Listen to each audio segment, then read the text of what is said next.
Hey, it's a little bit after two. Excuse me, a little bit after 10:02. So I think I'm gonna go ahead and start this meeting. I was hoping somebody might show up, um, but actually, I don't really have much to say. So should be pretty quick, and I don't mind doing it on my own. As usual, you can find the instructions. There's three things you need to do if you want to claim the extra credit. You can find that online. Actually, I might as well just show you where that is, and then we can move forward. One of the things you'll need to do, as I'm about to show you, is provide attendance words that I'm going to say throughout this meeting. And the first attendance word I'm going to use is mirror, like something you would use to see yourself, a mirror. Anyway, now that I'm sharing my screen, once again, quickly, the virtual meeting, this is what we're doing now. We're using the same link, not that it matters because no one's here right now. But once I have the video uploaded, I will share the link here, and then you just send me an email. It doesn't even have to be a Word document. Just send me an email if you want with these three things, and then I'll give you your extra credit. But let's jump into it. I do want to say first. Oh, someone's here. Hey, good. We have somebody here. Okay. I went ahead and started with it by myself because I wasn't sure if anybody was going to show up. But you are here, and you haven't missed anything other than the first attendance word, which was mirror, like something that you would look at, use to see yourself. Perfect. Thank you. I'm sorry, I was in a meeting. It's all good. And then I was just once again explaining what needs to be done to get the extra credit, and you're already familiar with that.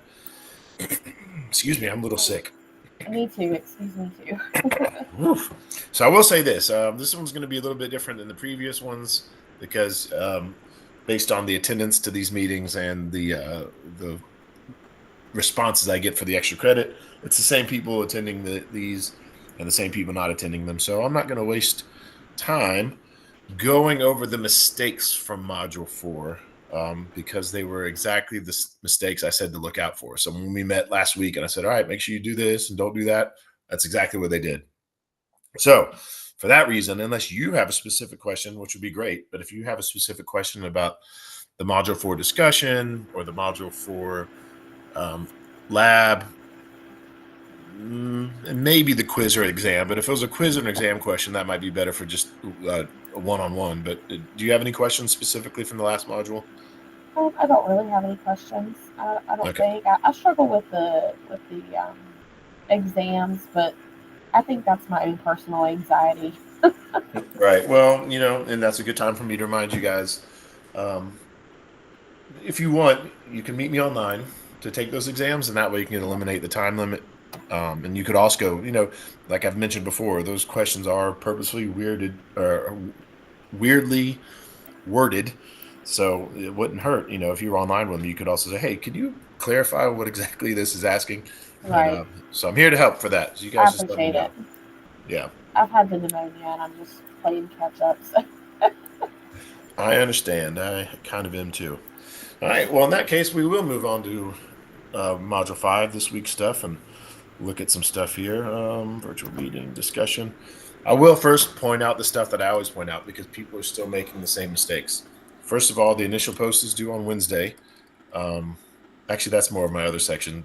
Your section isn't too bad with due dates, but yeah, the first one is due on Wednesday, and your reply, which still says 2, but I'm generally giving you double credit for 1. So really, your 1 reply is due by Sunday. That's a mistake some people are making. Another common mistake, and I know, again, we're looking at Module 5. We're talking about what's coming up. But make sure you guys read these, right? So a lot of the mistakes that I'm not going to cover, again, from last week, were just mistakes that were listed in this little thing. There's always a little thing that tells you how you lose points when people lost points for not following those directions. And, of course, the big one, as always, and I don't know how people are still messing this up, you have to properly use a reference in every single one of your posts, initial posts, replies, whatever it may be. You have to properly use a reference. If you don't know what I mean by proper, click on that, read it, ask me any questions if you had it. But I've covered this a lot, so I'm not going to waste any more time doing it unless somebody wants to and you want to meet me one-on-one. Then that's not a waste of time. I'll spend hours explaining to you if you want. But for the purposes of this meeting, I don't want to waste any more time talking about that. So that being said, again, that's the universal advice I would give for any discussions. Other than that, this is pretty simple. this week you're going to watch a video, and there was an incident that happened that involved air pollution. And basically, I'm just asking you to come up with an opinion on who is to blame. And you can read the details in here. But yeah, come up with an individual or an entity that is to blame for that incident and defend it. And I don't know if it helps you. Maybe imagine either you're in a court and you're trying to make a defense. You're trying to prove your point to the jury or the judge. Or if you want, maybe pretend like you're having an online argument. A lot of people like to argue with each other on social media. So whatever floats your boat, try to make a real argument. So when you're writing it and wondering how I'm going to grade, other than looking at this, think to yourself, like, am I making enough of an argument? Like, am I proving my point? So keep that in mind. Yeah, and that's pretty much it. Just to clarify, I haven't watched the video yet, but so in the video, it doesn't tell us. Like, we're not looking for a fact of who did this. We're making up our own scenario. Well, they tell you, yeah, they'll tell you everything that happened. I mean, in all actuality, there's a lot of people and entities to blame. Okay. So I guess the challenge here, at least for the sake of this academic discussion, is to pick one. Even if you think the blame goes around, just for the sake of this discussion, pick one and make an argument. Got it.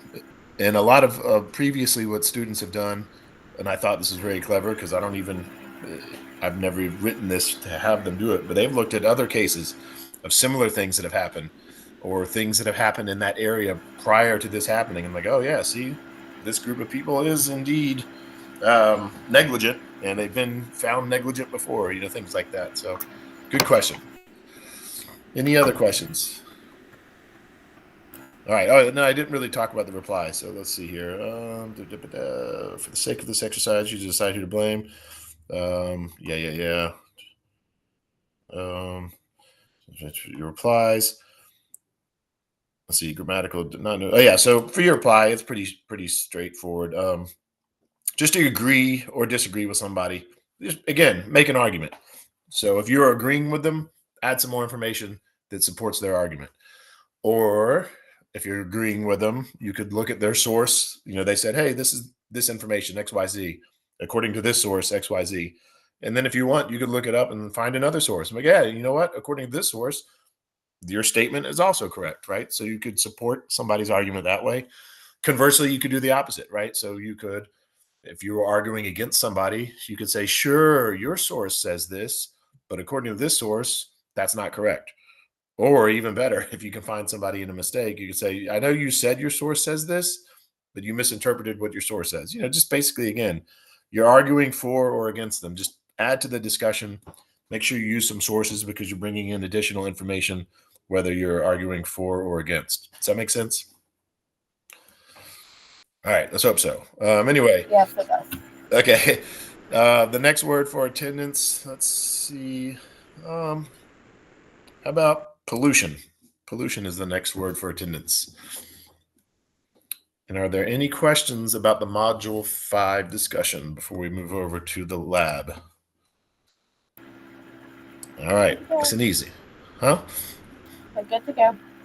Okay. Oh, good. We have somebody new with us. Let me make sure I'm still recording. I've been having technical issues. All right. We are still recording. All right. Really quickly, let's look at the lab. As always, you find the lab here. You click on it. As always, make yourself a copy. Also, as always, I recommend, if you can, if possible, when you make yourself a copy, reiterate this fact. If it gives you this option, make sure you click this box where it says copy, comments, and suggestions, because there will be, of course, this might be the one. Yeah, you can see here where, like, I'm pointing this out, right? So there's comments to help make that more visible. And then here I'm asking you to do some math. So there's a comment here that shows you how to do the math, right? And yeah, so try to do that. That being said, let's take a really quick look. This one's a very easy lab, in my opinion. It's pretty straightforward, especially if you're living in Charleston area right now. You should be slightly familiar with AQI because in the past few days, we've been under, what was it, air quality warning, something like that. We've had issues with wildfires. So AQI, it's just a number that quantifies air pollution, right? The air quality. I'm not going to waste all your time right now giving you all this information that you're going to read in this lab. So you'll read that and become a little bit more familiar with AQI. And then basically the experiment is going to be, you're going to choose, compare your location wherever you are to other locations, right? So for example, well, obviously first question is you're going to tell me where you are. And then you're going to, like I said, compare your location to other locations. So first, as almost always, you're going to have hypotheses. So just guessing, you're going to write down, do you think your air quality is better where you are or in Panama City? And then explain why. Just one sentence. You don't need to make a big argument or defense. Just kind of explain why you think it would be better in your place or Panama City. And you do that for each of those.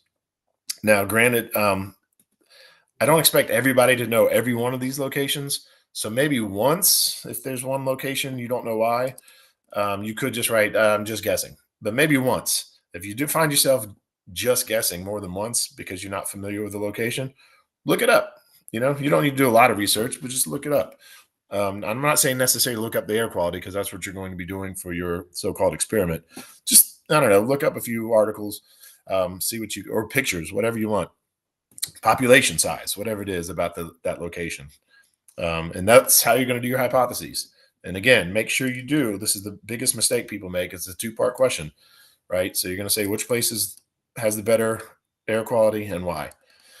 Another mistake people make, for example, they might write here, they might answer this question by saying, actually, no, they're fine. We'll come back to that later. Anyway, any questions about how the hypotheses go? All right. Next, you're going to use this website to get your data. And click on that. And then you're going to put in zip codes. And you can see, there we go. It'll give you, once you put in the zip code, like mine's automatically defaults to Institute. It tells you the AQI from, in this case, from November 5th all the way to November 11th, right? So I have all this data, and that is the data I'm going to use to fill out this table. First of all, you need to make sure you insert your date range here. I won't grade it if if I don't know your date range, then when I go to the website, I don't know what to look for to see if you are correct, right? So I cannot grade it unless you put the date range that you used to put this information. So make sure you do that. Otherwise, you'll get a 0, temporarily until you can fix that. So any questions about the date range part? I'm sorry, can you just make up a date range? Yes. So in a sense, right? Because I'm asking you for 2 days, right? I'm asking for just 2 days. So any of these 2 days, right? So when you go to this website, you can say, all right, I'm going to do November 10th and November 11th. Or, yeah, any 2 you want. But again, I'll need to know the date range. And if you want to, for extra credit, you could insert, highlight that, right click it, insert column right, and you could do more days if you want, and that would get you extra credit. Also, it would give you a better idea of what the AQI actually is, because 2 days is really a snapshot. Again, using Charleston as an example, we've been under a warning recently. So if you were to look at the past 2 days, like here, it would indicate we have, maybe pretty bad air quality, but not as bad as it usually is. So once again, the more data, the better. But this is a 100 level course, so I figured maybe I'll just do 2 days. And again, the more days would be better, but I'm not trying to overwhelm you guys with more work. Really quickly, again, you should know how to do averages by now. That's part of the thing that you should do before you get into college. But if you forget, as always with anything on these labs, you can ask me, or right here is an example, right? It shows you how that AQI average was calculated. And of course, there's also Google. So you have a lot of resources, but make sure you do the averages. And I'm going to be honest with you, I'm probably not going to pull out my calculator and double check all your math. I'm just going to look at it. Like, so for example, if somebody wrote, I don't know, 48 right here, I would immediately know that's wrong, because 48 isn't even in the range, right? So the first day was 28, the second day was 42. How could it be 48? How could it be anything over 42 or less than 28, right? So those are the kind of things I'm going to look at. Another common mistake I see right here is make sure you enter your location and your zip code. Your zip code is the most important, because I need that to look it up to make sure your data is correct. And that's slightly important. As far as points are concerned, it's just as important, because you will lose a point if you don't put your location. But yeah, if you don't put your zip code, then I don't have the information I need to make sure your data is correct. So as far not putting your zip code and not putting in the date range will result in a 0, at least temporarily. So any questions about how you're going to collect data for this table? Excuse me. Okay. Really quickly too, I will point out, and this is all here in the notes, this is all written down, but if sometimes you might go a place and there might not be data available for a certain day.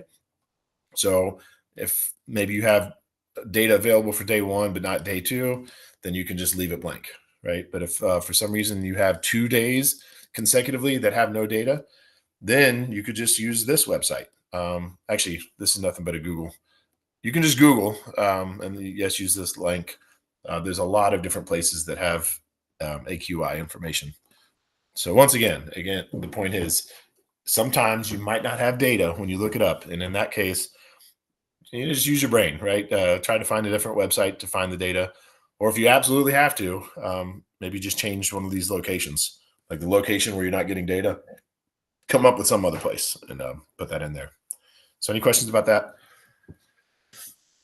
Okay. And once again, really quickly, like I was saying, you could do extra days for extra credit, right? So you get a better average. Likewise, if you want to, you can go here, highlight that, right click, insert row below, however many you want, and you could do more locations for extra credit if you want. But I'm probably preaching the choir because if you're watching this video or you're here with me now, you're probably already doing pretty well on the labs. But anyway, any questions again about how to do the table? All right, this one's pretty straightforward, but a lot of people mess it up, so please pay attention. The questions after this, where you analyze your data, these are multi-part questions. Was your hypothesis correct or incorrect? Was the air quality better where you are or the other location? So make sure you say, my hypothesis was correct or it was incorrect. That's the part 1. And then, people mess this up a lot. Was the air quality better where you are or in the other location? And a lot of people just write, they'll just write yes. So they'll put something like, my hypothesis was correct. Yes, it was better. Like better where? This part is not a yes, no question. This part is your location or the other location, right? Which one had the better air quality, your location or the other location? So yes, this part is a yes. The first part is a yes or no answer, if you want to write it that way. And the second part, you need to list the location that had the better air quality. Any questions about that? Does that make sense? All right. Got it.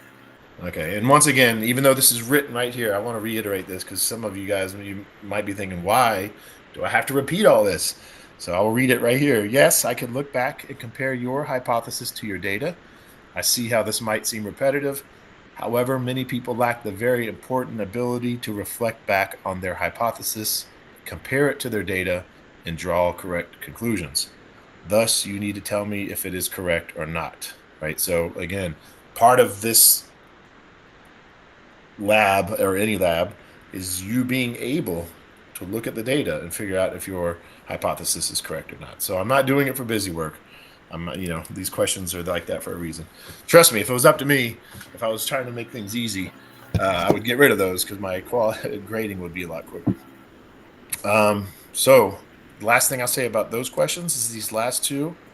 There's an extra part of these questions. So the last 2 questions here, which location had the best air quality? And the part that people miss is this part right here. You know what? I'm going to even put it in bold now so people maybe don't miss it. And what was it? Right. So, the place with the best location was LA with an air quality of 1. I doubt that's going to be it, but, something like that. And then here, again, which location had the worst quality and what was it? Right. So you might say the worst location was Yellowstone with an AQI of 200, whatever it may be. So any questions about those questions? All right, don't forget this. People skip this often. Make sure you use a Brett graph. I'm calling it a bar graph. It all depends on which book and which source you're using. You might call it a column chart. The point is you're going to have bars going up and down, right? On the y-axis, you're going to have the different location. On the x-axis, you're going to have the different locations, right? So 1 bar for each location. And on the y-axis, you'll have the numbers for the AQI. Should be pretty simple, but again, if you need help, let me know. And once again, if you click this link, it takes you to the first lab because that's where you first learn to do graphs, at least in this course. So any questions about the graphs? And again, don't forget to give your graph a title and label both axes, right? Titles and labels. Make sure you do that. All right. Really quickly, again, this is a common mistake people make. Make sure you save it as a PDF before you upload it. That should be a free point, but people are still not doing it. Just go up here, file, download it as a PDF before you upload it. It's that simple. And if you forget what I just said, this is why that's a link. So you can click there and it'll show you how to save it as a PDF. And that's it. So do you guys have any questions? No questions. All right. In that case, let's say the last word for attendance will be red, like the color red. And that's it. And again, I'll reiterate, I know I say this every week, but please let me help you before you turn something in. If you have the time, so let me see if he's available right now and give me 5 minutes maybe, and I'll look it over and say, hey, maybe fix this before you upload it. Maybe change that, right? Let me help you. It'll save you a lot of time and effort, and it'll actually save me a lot of time and effort. So take me up on that if you want, please. And other than that, have a great week. I'm still getting caught up. I still haven't graded everything from last week. I'll post an announcement once that has happened. So good luck, everybody, and have a great week. Thank you.